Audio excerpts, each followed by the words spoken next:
está con nosotros en contacto Juan Ignacio Latorre, senador de Revolución Democrática. Juan Ignacio, gracias por recibirnos. ¿Cómo estás? ¿Tanto tiempo? Hola María, buenas noches, gusto saludarlo. Ahí sí, Gracias lo por la siento invitación. un poco lejos, Juan Ignacio. A ver, ahora... ¿Sí? ¿Me escuchas ahí? Ahí, ¿Me escucha perfecto, bien? sí. Muy buenas noches, ¿cómo le va? Bueno, ¿cómo Muy buenas recibe noches. el Senado, políticamente hablando, este proyecto que ya sale de la Cámara de Diputados en las condiciones que narramos recién? ¿Cómo ve usted el escenario allí? Sí, mi impresión es que en el Senado también se debería aprobar.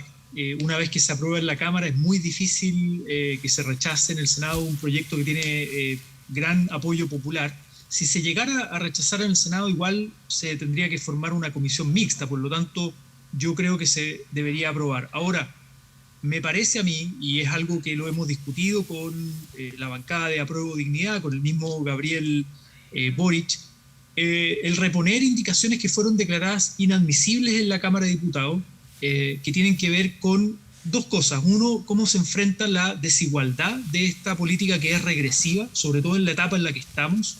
Es regresivo, eso hay que decirlo, eso aumenta las desigualdades y por lo tanto uno puede hacer algunas indicaciones para mitigar esas desigualdades, reducir esa desigualdad. Y eso tiene que ver, por ejemplo, con la discusión tributaria, es decir, que para el 5% de mayores ingresos, personas puedan, si lo retiran, constituye renta y por lo tanto pagan impuesto a la renta progresivo. Esa es una indicación. Y la otra ¿podemos es ir cómo... paso a paso, senador, para ir entendiendo? Sí, claro. Usted dice que esta es una política que es regresiva, que genera desigualdad. Entonces hay que hacer indicaciones o reponer indicaciones para mitigar. ¿Por qué no eliminar directamente si genera desigualdad?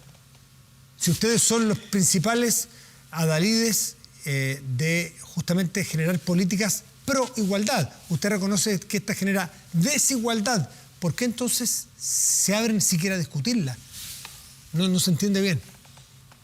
Como ya se aprobó en la Cámara, dar la discusión o oponerse, digamos, o votar en contra de la idea de legislar, igual genera el efecto de una comisión mixta, igual generaría, finalmente terminaría aprobándose.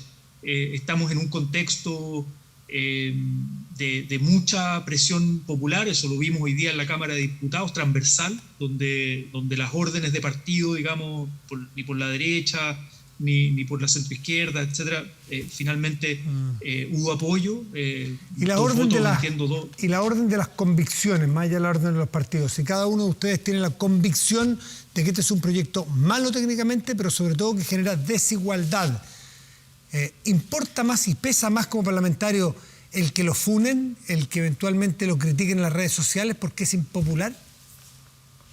Bueno, yo creo que, y para ser bien transparente, yo creo que el contexto en el que se está discutiendo, que estamos a 2 meses de las elecciones, donde muchos y muchas parlamentarias están en campaña, donde además van a los distritos y conversan con la gente y la gente mete mucha presión también, y además te explican las múltiples necesidades, diversas necesidades para poder retirar el fondo de pensión. Entonces eso hace que finalmente... haya una voluntad mayoritaria en el Congreso de aprobar un cuarto retiro. Y por lo tanto, dada esa realidad, y ojo, el gobierno le puso discusión inmediata, es decir, el propio gobierno lee que es mejor sacar rápido este proyecto de ley, despejar por las incertidumbres que genera, la presión inflacionaria, etcétera, distintas variables. Entonces, claro, tampoco es que estemos en un contexto para discutir tranquilamente, racionalmente. Acá hay mucho de subjetividad, hay mucho de presión popular, contexto electoral, desigualdad y presión inflacionaria, que son dos elementos que hay que poner, y por eso la herramienta que uno tiene son presentar indicaciones para mitigar esos efectos. Yo agradezco mucho su honestidad, porque la verdad que cuesta encontrar parlamentarios que reconozcan que, siendo malo técnicamente, generando desigualdad, es la presión que ejercen los votantes en las calles, sobre todo, o en las ferias o en las plazas, sobre todo aquellos parlamentarios que van en la reelección. Yo agradezco de verdad, no es ironía, ni mucho menos esa honestidad, porque a partir de ello uno puede preguntarle a un senador como usted, que es un senador muy joven, que está en su primer periodo, decir, ¿dónde está la capacidad deliberativa y el coraje deliberativo de un parlamentario de que si un ciudadano o ciudadana a mí me dice que yo tengo que votar A, y yo tengo la convicción y además el conocimiento técnico que es malo, tengo que hacer lo que me dice la convicción y el conocimiento técnico. Porque a mí en la calle me pueden decir que la Tierra es plana, pero no por eso, y si corre riesgo mi reelección y tengo que decir que la Tierra es plana, no calza. No, está bien. Sí, yo creo que acá las cosas no son blanco-negro.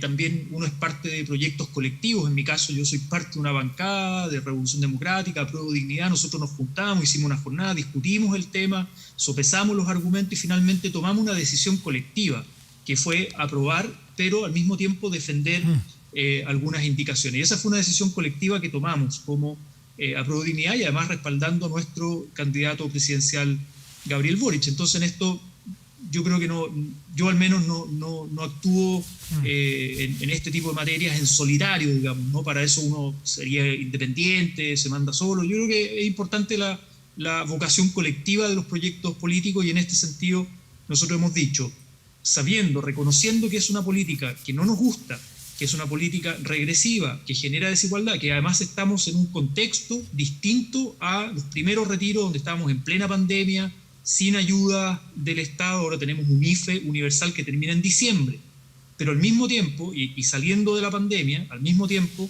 hay una presión inflacionaria que es no menor. Eso perjudica a los sectores vulnerables, a los sectores populares, trabajadores de nuestro país, y por lo tanto hay medidas que se pueden tomar, y espero que esa sea la discusión que demos en el Senado.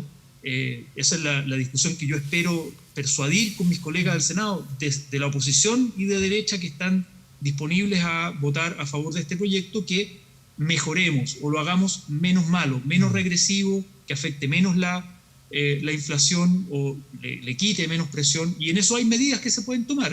E incluso llamo al gobierno, Matías. El gobierno para el segundo retiro introdujo indicaciones, se metió en la discusión y terminamos en el Senado, terminamos aprobando. Yo mismo conversé con colegas de la UDI, de Renovación Nacional, en plena pandemia, con el gobierno también, y terminamos aprobando las indicaciones del gobierno y se aprobó el segundo retiro, y pese a que mucha gente criticaba, que la letra chica, etcétera, finalmente se terminó aprobando. Yo digo al gobierno ahora, el desorden que hay y lo que se percibe en la coalición Chile Vamos es tan grande que llamo al gobierno a poner un poquito de racionalidad en el Senado, ya que seguimos con discusión inmediata, a patrocinar indicaciones que en la Cámara de Diputados fueron declaradas inadmisibles y que yo sé que técnicamente ellos consideran positivo. Y eso perfectamente lo podemos acordar en el Senado de manera transversal, aprobar el proyecto. Está con discusión inmediata, esto se tendrá que discutir en muy pocos días, la próxima semana, pero lo hagamos pensando en que genere, insisto, menos desigualdad y menos presión inflacionaria. Y en eso hay varias medidas. Por ejemplo, si el IFE se termina en diciembre, uno puede hacer una proyección de cuotas para que la gente saque la gente que haga el retiro, digamos, lo haga más a final de año o incluso pasado el periodo el término del IFE, que hoy día le está llegando a cerca de 15 millones de personas. Senador Latorre, para concluir, ¿qué opinión tiene usted de un eventual quinto retiro? La verdad, que ya se ha planteado. Sí. En lo personal, yo creo que además en estas condiciones, insisto, en estas condiciones donde ha habido apoyo con un IFE universal, que lo veníamos pidiendo hace más de un año en la oposición, con una salida de la pandemia, por ahora, eso no sabemos cómo se venga la posibilidad de rebrotes, digamos, o las nuevas variantes, cómo se comporten. Hasta ahora hay números positivos de la pandemia y una recuperación económica.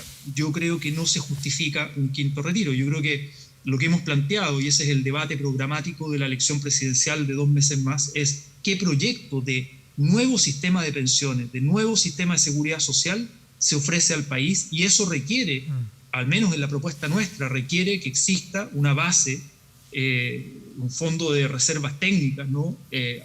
del actual fondo de pensiones. Entonces, en el fondo, no se justifica el estar retirando nuevamente los fondos de pensiones. Nosotros lo entendíamos como una medida de emergencia. Si el cuarto se aprueba rápido y antes de diciembre, que es la segunda vuelta electoral, que lo más probable es que tengamos segunda vuelta con la cantidad de candidatos que hay, me refiero a la presidencial, naturalmente, y se necesita porque de eso depende una elección,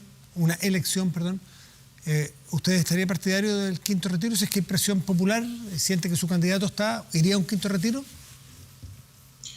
Mi impresión, por la discusión que hemos tenido en Apruebo Dignidad, ya nos costó bastante aprobar este cuarto retiro. Yo creo que mi impresión hoy día, digamos, no quiero hablar por Gabriel, es una discusión que no hemos tenido todavía, pero me parece que hay que ponerle límite a estos retiros en este contexto. No se justifican, insisto. Además, si vamos a estar aprobando este cuarto retiro en una lógica de cuotas, para que la gente saque la plata en cuotas y no se cruce con el IFE para evitar la presión inflacionaria, el circulante que está en la economía, menos aún se justificaría un quinto retiro de aquí a diciembre. Eso me parecería, la verdad, en lo personal, bastante irracional. Juan Ignacio Latorre, senador de Revolución Democrática, muchas gracias como siempre por conversar con nosotros. Que esté muy bien. Gracias, Matías. Buenas noches. Chao, muy buenas noches. Gracias. Hacemos una pausa y ya volvemos. Espérenos.